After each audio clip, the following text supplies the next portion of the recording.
আমি ওই লোকটাকে দেখলে আমার মেজাজ খারাপ হয়ে যায়। যেই লোকটা দুনিয়ার কোনো কাজেও লাগে না, আখেরাতের কোনো কাজেও লাগে না। সে দুনিয়ার কোনো কাজেও নাই, আখেরাতের কোনো কাজেও নাই।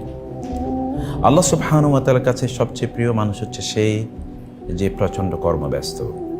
ওমর রাদিয়াল্লাহু তাআলা আনহু তিনি বলতেন, মানুষের তোমার কাছে যে প্রয়োজন, এই জন্য তুমি আল্লাহর শুকর আদায় করো। আল্লাহ সুবহানাহু ওয়া তাআলার শুকর আদায় করো যে লোকদের প্রয়োজন তোমার কাছে আছে। The people come to you in order to fulfill their needs. When they are in need and necessity, they come to you. It is a favor of Allah upon you. You shouldn't forget it. You should thank Allah because of this favor. There are many people you can see around that যাদের কোনো কাজ নাই, কেউ তাদের কাছে যায় না। So you are busy, meaning you are especially blessed by Allah. সে কারণে তোমার অন্যের চেয়ে কৃতজ্ঞতা বোধ অনেক বেশি থাকা দরকার। আমার পার্সোনাল জীবনের এক্সপিরিয়েন্স বলি, যেদিন আমার কাজ অনেক বেশি সেদিন আমি অনেক কাজ করতে পারি, যেদিন আমার কাজ কম সেদিন আমি কোনো কাজই হয় না আমার।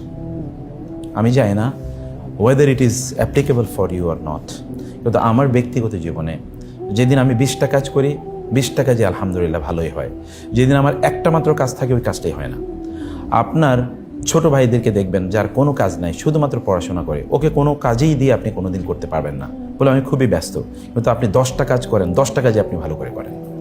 অতএব being engaged will increase your productivity. আপনার প্রোডাক্টিভিটিটা বাড়িয়ে দেয় যত বেশি এঙ্গেজড হবেন।